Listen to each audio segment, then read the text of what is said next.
A warm and lovely morning, dear students. So, in the previous session, we had begun with the first chapter of SS of the semester 2, that was the medieval Gujarat. Yes, so we had discussed about various dynasties that were prevailing during that time in the medieval Gujarat. That was Chavda dynasty, then Solanki dynasty, then after that the Vaghela dynasty. So, today we will be continuing with the administration and the architecture and culture of the medieval Gujarat. Okay, so let us continue. Administration. During the Solanki era, the king was the most powerful of all. Solanki dynasty के ruling के time पे king जो थे वो सबसे ज़्यादा powerful थे. The various departments of the kingdom were handled by different ministers. अभी भी कैसा है हमारे पार्लियामेंट्री सिस्टम हो या जो भी गवर्नमेंट हो, अब छोटी सी छोटी ऑफिस भी ले लो, उसमें भी एक एक डिपार्टमेंट को एक एक मिनिस्टर्स मतलब एक एक हेड्स होते हैं उसके, वो मैनेज करते हैं.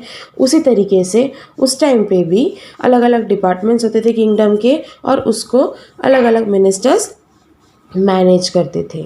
The most important minister was known as the mahamatya who looked after the finance department, that is Shrikaran. ठीक है, सबसे इम्पॉर्टेंट मिनिस्टर जो थे उस टाइम पे उनका नाम था महाअमित्या एंड वो जो थे वो फाइनेंस डिपार्टमेंट को देखते थे.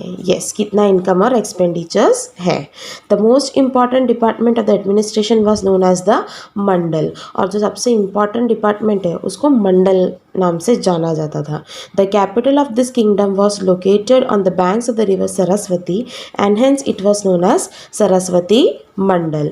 और ये जो सोलंकी डायनास्टी के जो भी कैपिटल्स थे वो रिवर सरस्वती के तट पे था, इसके लिए उसको हम सरस्वती मंडल भी कहते थे. The subsection of the mandal was known as the pathak. There were several such pathaks which included many villages within their folds. Okay, और जो मंडल है उसका नेक्स्ट पार्ट मतलब अपने नहीं बाइफर्केशन करते हैं, जैसे कि पहले टाइटल फिर सब टाइटल. हाँ, तो वैसे जो हेड है वो मतलब हेड जो जगह है वो है मंडल.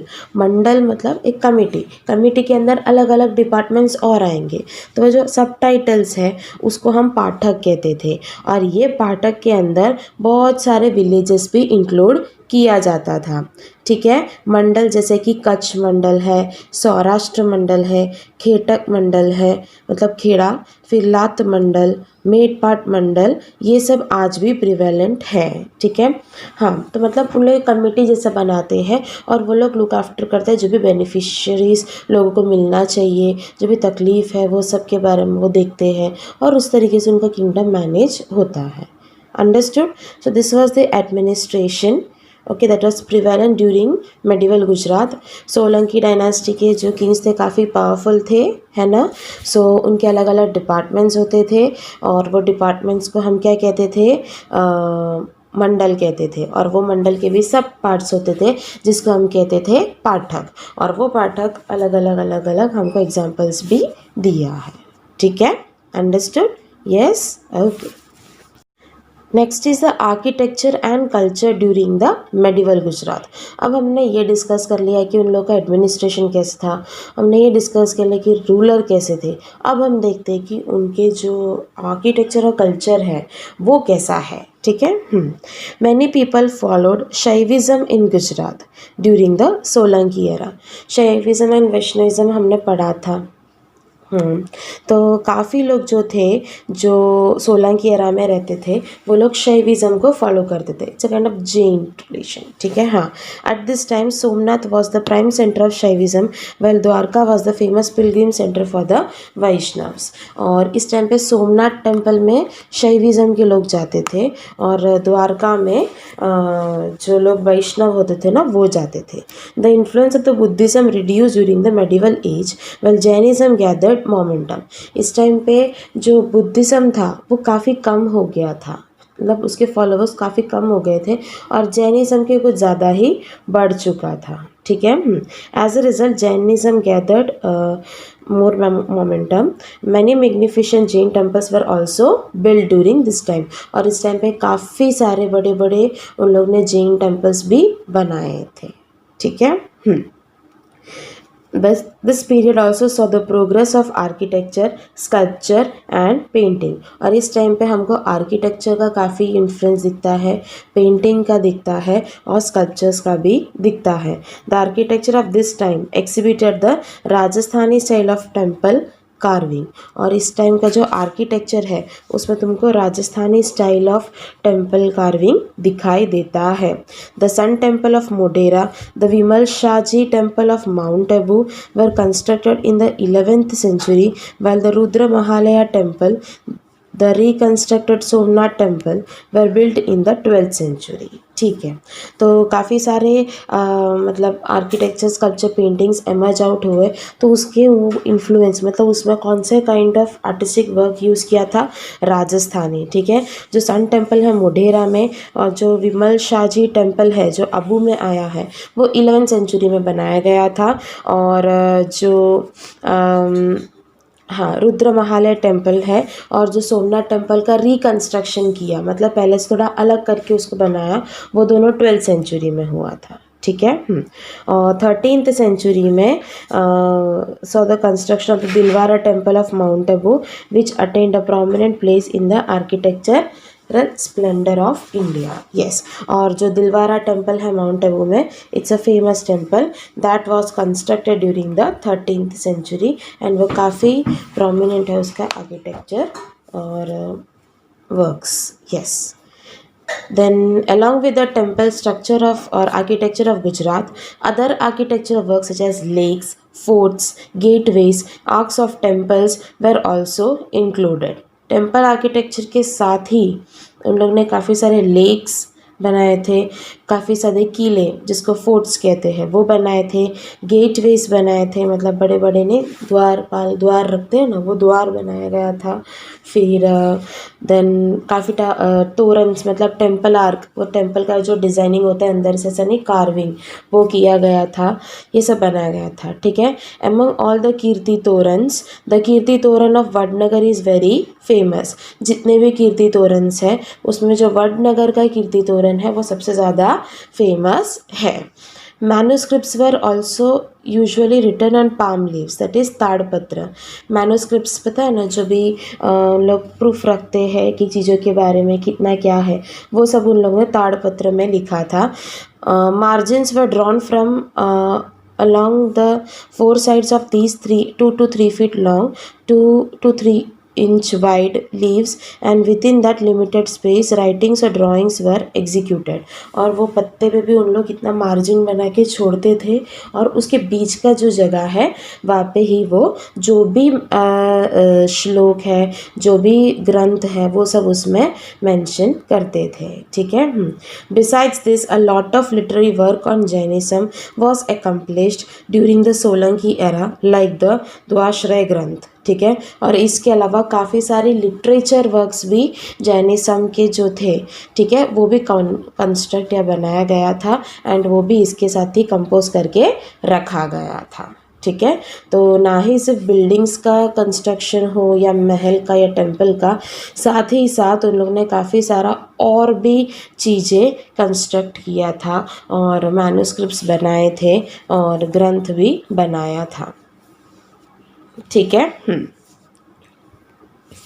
Ahmedabad became the center of administration during the Sultanate regime. Many books were written in Persian.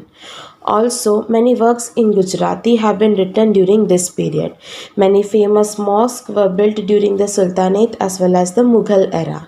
The famous Siddhi Sayyid Grill of Ahmedabad and the Sarkhej Roja Mosque were constructed during that time. तो अहमदाबाद जो था वो भी एक main centre था administration के लिए sultanate era में. ठीक है. तो बहुत सारे बुक्स बनाए गए थे उस टाइम पे पर्शियन लैंग्वेज में और बहुत सारे वर्क्स भी थे जो गुजराती में भी लिखे गए थे उसी दौरान. ठीक है. बहुत सारे फेमस मॉस्क जो थे जो सुल्तान के होते हैं वो भी मुग़ल एरा में कंस्ट्रक्ट किया था. जब जो सबसे फेमस है सिद्दी सैयद ग्रिल करके जो अहमदाबाद में है और सरखेज रोजा मॉस्क है, ये भी उसी दौरान बनाया गया था. ठीक है, हाँ. Thus, during the medieval age, for almost 560 years, Gujarat was ruled over by the Rajput dynasty and later by the Sultanate era and the Mughal era. ठीक है, तो मेडिवल एज जो था उस दौरान मतलब जो 560 ईयर्स का था उसमें थोड़े टाइम तक राजपूत लोगों ने रूल किया, उसके बाद सुल्तानेत वालों ने एंड बाद में मुग़ल एरा हुआ. This is evident from the architectural splendor and the literary works of that period. और ये तुमको उस टाइम के आर्किटेक्चरल वर्क्स में और उनका जो लिटरेरी कंस्ट्रक्शंस है उसमें देखने को मिलता है. Understood? So here we end the chapter. So we have discussed about various rulers, the dynasty that was prevalent during the medieval Gujarat. Yes, then we discussed about the administration, how they used to follow, what were the departments called, mandals, and under the mandals there were pathaks, and different pathaks are also prevalent in this time also. Okay, then we discussed about the architecture and the culture. Shaivism बहुत ही prominent था गुजरात में और वो लोग सोमनाथ जाते थे जो शैविज्म वाले थे और जो वैष्णविज्म वाले वो द्वारका जाते थे. ठीक है, फिर काफ़ी सारा और बुद्धिज़्म काफ़ी कम हो गया था, जैनिज़्म बहुत प्रिवेलेंट था, फिर काफ़ी सारा टेम्पल्स और मॉस्क और ये सब बिल्डअप किए थे, बहुत सारी अच्छी अच्छी कार्विंग की है उन लोग ने, है ना, राजस्थानी स्टाइल में कार्विंग किया है. देन काफ़ी माइन्यूट तरीके से भी कार्विंग पेंटिंग्स वगैरह करके उसको बहुत ही एक्सक्लूसिव तरीके से आर्किटेक्चर और कल्चर को रिप्रेजेंट किया है. ठीक है, फिर ताड़पत्र में लिखा जाता था जो भी मैन्युस्क्रिप्ट्स है वो सब, और वो सब उसी में लीव्स में लिखते थे, थोड़ा मार्जिन और स्पेसेस छोड़कर लिखा जाता था. ठीक है, एंड द्वाश्रया ग्रंथ जो था जो उस टाइम पे काफ़ी मतलब मानते थे उस चीज़ को, एंड वो भी उस टाइम पे क्रिएट किया गया था जो जैनिज़्म के बारे में था.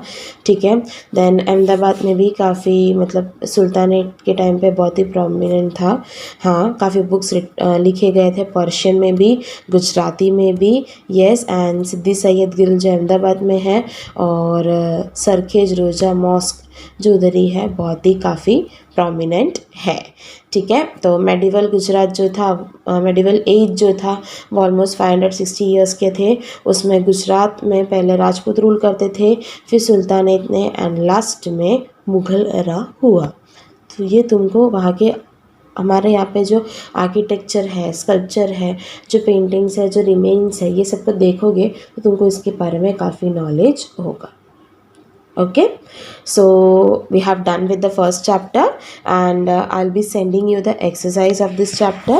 You have to write it in your notebook and submit me on my email ID. Okay, bye bye, take care.